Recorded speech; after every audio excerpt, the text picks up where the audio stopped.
You're 62 years old with $750,000 saved. The question on your mind, can I retire?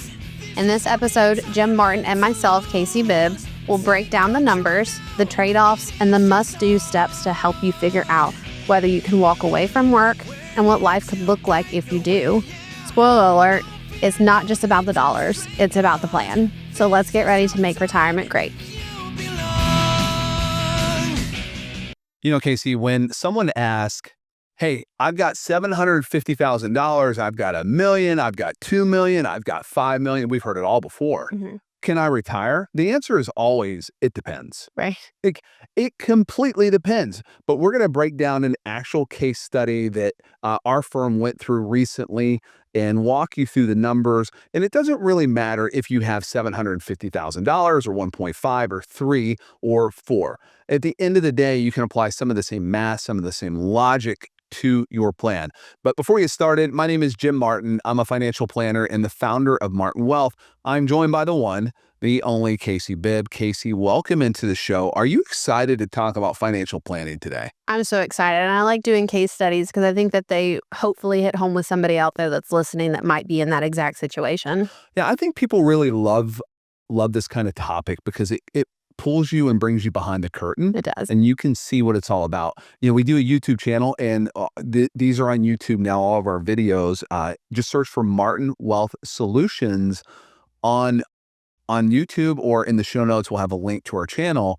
And I'll tell you, when we release a video, our most downloaded videos are always the ones where I'm diving into the actual financial planning software. And we're really getting nerdy on that stuff. So people really do love them.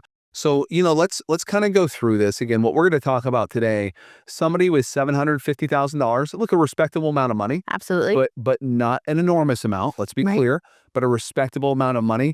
And they're wondering, can they retire? The answer is, of course you can retire with that. Like, undoubtedly you can. It's really more about, what does it look like? Like, what does retirement truly look like? And everything we're going to talk today is a hypothetical. It's not a guarantee. It's not a promise.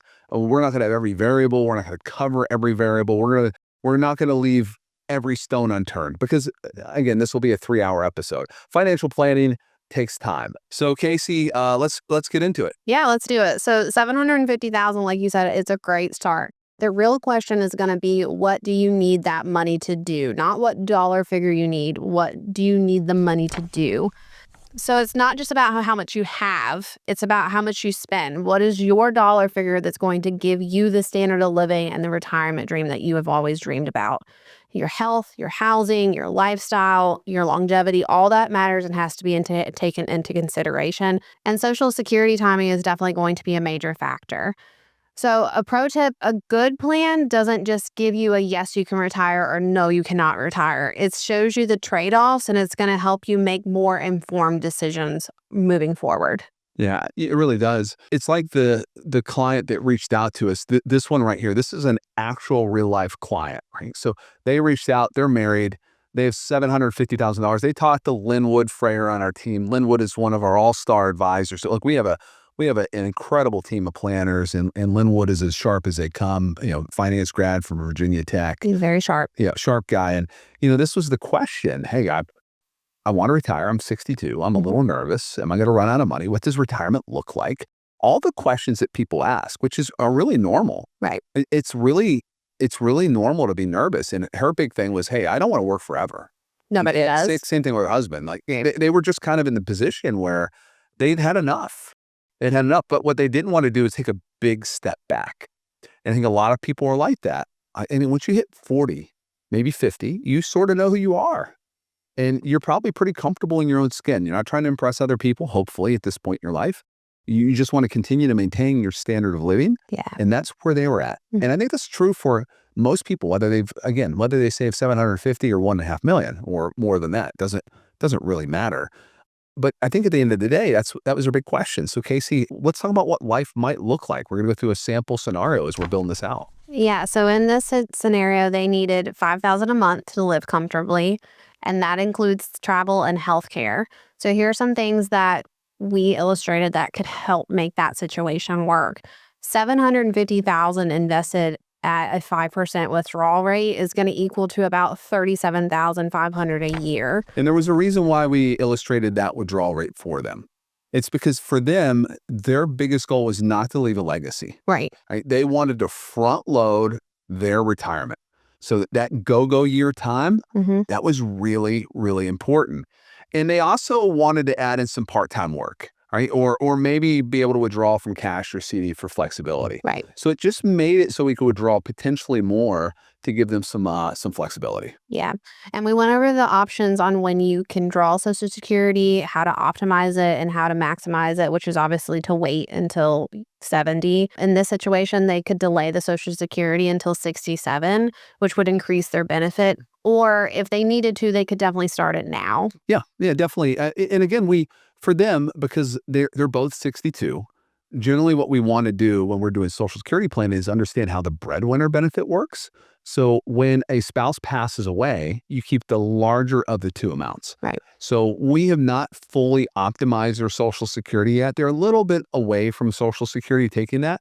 But those are some considerations that we really need to dive into, because we want to make sure that if one of the party members, one of our clients, passes away early, that the surviving spouse has enough money. They're going to be okay. Yeah, because I think that's a real issue. When we ran the plan initially, they were fine, right? Like as we go through this, we'll talk about this, but they were fine. They could retire and actually be in a pretty decent position. But if they had an early death, that could throw a monkey wrench in their plan, Casey. Yeah. So retirement readiness, it's not really just about the money. No. It's about alignment of your lifestyle, your values, and your plan. Yeah, absolutely. So if you were sitting in front of us, here are the 5 questions that we would ask you in this exact situation. Number 1, what is your monthly spending really? And be honest. You don't want to overestimate. You don't want to underestimate, especially if you underestimate and then you get 2 years and down into retirement and you realize you should have said more, then you could have been doing more than you have been. And this is worth mentioning. There's a lot of people out there, you're earning 6 figures, $150,000 a year. And you do the math, you say, well, I can live on 50. Yeah. You can live on 50. Yeah. But not the same way you've been living. You're not accustomed to it. So you have to be honest with what you really are spending. Number 2, are you willing to adjust your lifestyle or work part-time if needed? What happens if you do need to go back to part-time? Are you willing to do that? Number 3, when will you take Social Security and why? Do you have a plan in place? And if so, what's your reasoning for that plan? Number 4, what's your plan for healthcare before Medicare, especially if you retire let's say you retire at 54 or 55. You have several years before you can turn on those Medicare benefits, and you need to have a plan for that bridge. And it's worth noting at our firm, we actually do have a healthcare specialist. We do.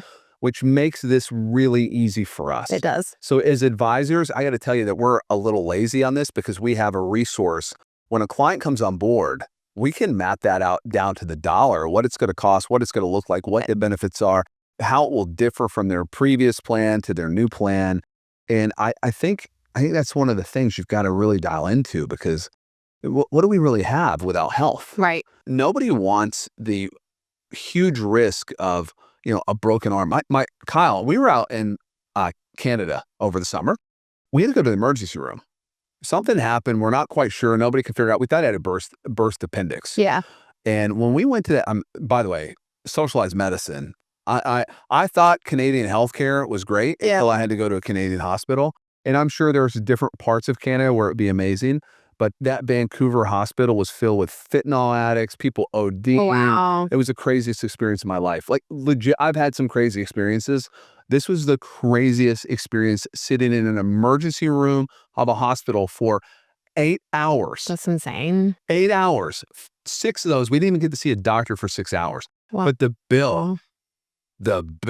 Huh? Oh, watch out. That's what's scary. And again, that's international. I get it. But we all know what it costs to go to an emergency room. I did have a stitch done. I have one stitch in my entire life.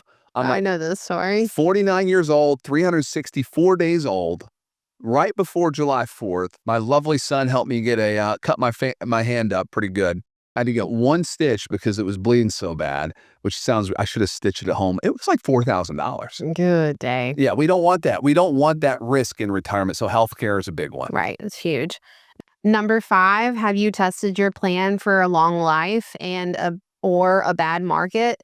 So if your plan only works when everything goes perfectly, it's not a realistic plan. It's not going to show you what you need to know. No, because nothing is ever perfect. Never. It Except rains. for me. It rains on the weekend sometimes. It does. But sometimes that's good. It can be. I mean, yeah, everybody deserves a kind of a sleepy Sunday, but not Saturdays. No. Rain on a Saturday is no bueno. It is no good. But I think it's really, I think that's interesting because so many people plan for best case scenario. Yeah. It doesn't happen. No. I love to break a plan.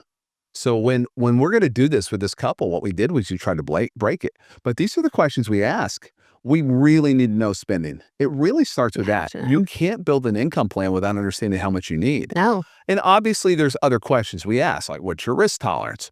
What are your goals? What are the things you want to do? Like what all of these different things. Yeah. But these are the important things to ask if maybe you're in a position where maybe you've not undersaved, but you know it might be tight. You've really got to get detailed and dialed in on this, right? Yeah, without a doubt. So if 750 is what you have, especially in this situation, then we want to make it work like a million. We want to let it do some heavy lifting for you. We do. And we do that by focusing on the levers you can control, right?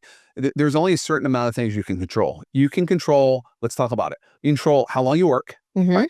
Definitely do that. You control how much you spend. Absolutely. To some extent. Yeah. It is to some extent. You can control how much you save. Yes. And then in retirement, it's your income, your spending, your taxes. And those are important things. So first thing we wanted to do and first thing we did for this individual is we built a bucketing strategy. So we went through and we said, okay, all of your money right now is in a target date fund in your 401k. Right. So it's in a pseudo bucket, but those aren't individual buckets. They're all one combined. Correct. So you've mixed all of those elements of the 3 buckets all in one, and we want to break those out into individual components. So I thought that was really a huge win for them. So Linwood did a great job on that. And then we talked about, they wanted to do some really big home repairs and buy a car. Normal things. All normal things. But you can't generally do it all at once because those are expensive things. So my wife and I, we've never built a house, but we went through the building process where we've hired a general contractor and had it done for us. And I remember during our last build, we got to the end and we wanted to change some things. It's pretty normal. You get your house plans built out and the house starts to come to life and you say, what if? I wonder if we should change this. Yeah. And I remember we were sitting down at breakfast one morning as we're contemplating the things that we wanted to ask. Cat was our builder. He's a cool guy. I don't think he listens, but Cat, we love you. Yeah, we do. He's built 2 houses for us. He does a great job. So we sat down with him and where we were talking about, I wonder what Cat would charge us for this. And finally we had to come to the conclusion we could have anything we wanted. We just couldn't have everything. Yeah, you say that to me a lot. It's the truth for all of us. So I think you might need to delay some of those big expenses as you're thinking about. For this individual, normally we would want to consider Roth conversions and things like that, but they were not overfunded for retirement. It was going to take all of that $750 to do what they wanted to do. So we made a decision not to do that. And then we had to make sure we used the right investment options. Right. Their investments in the 401k were actually higher cost than we expected when we ran the numbers. We were a bit surprised by that, but we wanted to use dividend ETFs and regular ETFs and some other, again, not investment recommendations, but that's just what we ended up recommending, low cost ETFs in order to achieve their goals. And then we wanted to minimize that sequence of returns risk by building a bucket strategy for them. The thing we came to terms with is once we built this down, their income was a little over $6,000 a month when we really baked this out. $6,000 a month is pretty good, $72,000 a year. We also built in a travel budget and a car budget, a home repair budget, and they were able to accomplish almost all of these things. Yep. But there's some risk. Yeah. There's some risk. They might have to change their plan at some point, right? Yeah, and that's with anybody, regardless of the dollar figure that you have. Retirement is not, it's on a finish line. You have to be able to pivot in certain phases of your life. Yeah, I mean, I'm going to use a sports analogy, and I know that is complete silliness for some people. But, if you're at your own 20-yard line and you're driving down the field, you're not going to call the same play over and over and over again. You're going to call different plays based on the circumstances, based on what the defense is showing you, whatever that is. That's true of life. Think about it like driving. Sometimes you got to push the brakes and swerve out of the road. Yeah. Not out of the road, but out of the way, rather. I think that's really important as you're beginning to think about your retirement plan to know that it's just not this like beautiful thing that never changes. Right. And it actually could get better. Yeah. This is one of the really cool things with this market we've had over the last 10 to 15 years. We've seen a lot of people's retirement trajectories change Yes. because their asset values have increased so much. So much. What was a $500,000 retirement, 5 years ago is now $1 million. It's a good thing. Yeah, it really is. Now, obviously, inflation exists, and that's taking its bite out of it. I don't know about you. Inflation growing at 7 or your 401k growing at 22, I'll take 22 all day long. And I think when we're thinking about retirement planning, it really works. But here's the thing. Here's the one thing that we learn about every retirement plan. It's all custom. Absolutely. There's no cookie cutter approach. And there shouldn't be. Because people's goals and objectives and everything they want to do is different, right? So different. Well, my goals are completely different from your goals. Your time horizon's completely different from mine. So everybody you meet is completely different. Yeah, so I think the answer to this question about retiring is it's not so much can you make it happen. You likely can. Yeah. It's just what it's going to look like. And I think when they sat down with our team the first time, they didn't have really a clean idea of what retirement looks like. Now what this couple's doing, they're dreaming. Like okay, I've got X dollars every month. I've got a travel budget. So what trips do we want to take this year, next year, the year after, et cetera? Yep. That's pretty cool. Mm-hmm. Like when you can start to think about taking trips and doing amazing things or blessing your grandkids or whatever that thing is, it really does change your retirement trajectory, I think, in a really positive way. So, Casey, I've got some questions for you. Again, I share every time we're on this show about Let's do it. how excited I am. But before I do this, I want to mention to our listeners out there, on our website, we actually have some retirement checklist. Mm-hmm. If you want to go out to martinwealth.com, there are some free resources. This is going to overwhelm Julia because I've been reluctant to mention the website and resources because we're going to get these out to you. But if you want some of the free resources, go out to martinwealth.com and click on the resources tab, and you can download some of the resources, and we'll send them to you digitally or whatever the way she sends them over to you. But we've heard a lot of good things about them. But let's do some questions. This is my favorite part because I get to try to throw a curveball at Casey and see how she's going to hit this ball out of the park. And these are questions that I think, if I were listening to this, that I might have. Okay. All right. Number one, what if I retire at 62, but I wait to take my Social Security? Does that make sense? So great question. So the obvious answer is you're going to need to bridge the income gap. So if you're not turning it on immediately, the income's got to come from somewhere. It's not just going to magically appear. But you could do that with savings. You could do that with part-time work. But the higher lifetime benefit at 67 or 70 could potentially pay off for you in the long term. Definitely if you're married. Yeah. 2 nights ago, I taught a Social Security workshop. And we're going to be doing one of those, a webinar for Social Security soon enough, where we'll do some of this stuff. One of the questions was, hey, I'm married. When should we take our Social Security? I mean, how do you know without running the numbers? You don't. Yeah, don't make these decisions. I share this all the time, but 2 types of decisions you're going to have to make financially. Kitchen table decisions. Where are we going to go to eat tonight? What kind of vacation are we going to take? Are we going to plant, shrubs or flowers in the garden? And then the other one is a calculator decision where it really got to get the calculator out and do the math. In Social Security, trying to figure that out that's one of them.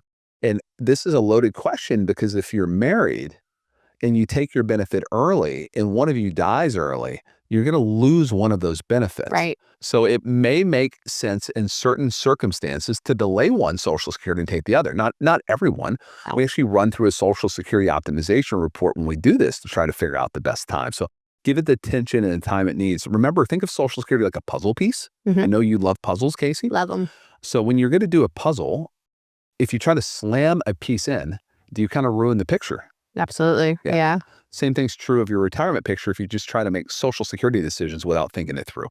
Okay, number 2, can I afford to spend more early in retirement and cut back later? What do you think? Yeah. So it's your money. Obviously, do what you want with it. But I think that you can definitely use a dynamic spending approach, meaning it can change over time depending upon what your plan says and what numbers show. Just make sure that the math supports it before you start free spending right at retirement. You don't want to blindly spend and then put yourself in a pickle later down the road. We call those the go-go years. Recognize you have time, money, and health, and you're likely to spend more there. Right. Then you get into your next stage, which are the slow go years. You still probably have time and money, but maybe your health is kind of Dwindling a a little little bit. bit, a little bit. Maybe you're seeing the doctor more often. And look, I think we all know people are getting older, and this is just, it's kind of part of the deal. It is. And then the no-go stage, when, at that point, people are coming to see you, you're not going to see them. Yeah. Doesn't mean you're in terrible health. It just means you're old. Yeah. It's a good place to be. Yeah. That's when you can catch up on your Netflix and everything else. So that's a really good time to do that. And by the way, speaking of Netflix, I'm watching Alien Earth. Have you ever seen the Alien franchise? No. Oh, Jamie Lee Curtis in this first one. I think a lot of guys like fell in love with her in the original Alien back in the day. She was a bit of a sultry character back in the day. Back in like the 70s, there's this you got to watch it. It's kind of She was in an 80s movie where she had like a 70s. onesie, like doing a workout class. No. Oh, I don't know what we're talking about then. No, this is Alien. This is scary. So I encourage you to watch. This is your homework for this weekend.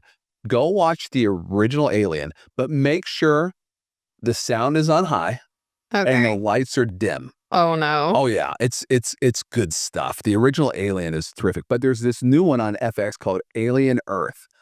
It is really legit good. Like really good. So watch it, especially if you're in those no-go years and you're sitting home. Although I can't imagine a 90-year-old watching Alien Earth, but Well, you would. well, yeah, no, I think I would, but most of them are watching like Bonanza at that point. Well, in order. Because that was in their age group. But yeah, again, we're having a little fun here at the end, but really think about that relative to your plan. Whether you've saved 750, 1.5 million, 2 million, 5 million, whatever the number is, have a customized plan that Yeah. gives you what we refer to as your spending capacity. Yeah. That lets you know how much you can spend comfortably and not have a huge risk of running out of money. Casey, before we finish this up, any last words today? Yeah. So in relation to the brief study that we did, the 750, it may not be flying high. It may not be flying private jets or eating at 5-star Michelin restaurants. But what it does mean is you have the opportunity to design a retirement full of freedom and purpose and peace if you're intentional. So asking that question of, this is the dollar amount I have. Can I retire? Should I make changes? What can I do to help myself? You're already ahead of the game because that mindset of planning is very, very powerful. It is. You got to start somewhere. It doesn't matter where you're at. Right.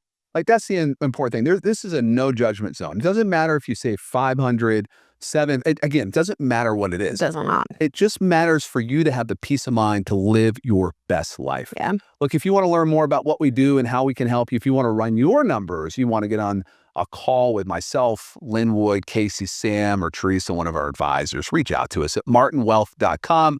From Casey and myself, thanks for watching. We'll be back next week. Take care. We appreciate you joining us today for this episode of the podcast. Opinions voiced in this podcast are provided for informational purposes only and is not a solicitation or recommendation of any investment strategy. There is no assurance that any investment strategy will achieve its objectives. Information provided is not intended as tax or legal advice. You are encouraged to seek tax or legal advice from an independent professional. We are not affiliated with Social Security or any governmental agency. New River Financial Group, LLC is a registered investment advisor offering advisory services in the state of Virginia and other jurisdictions where exempted. New River Financial Group, LLC, doing business as Martin Wealth Solutions. Investing involves risk, including the loss of principal. No investment strategy can guarantee a profit or protect against loss in periods of declining value.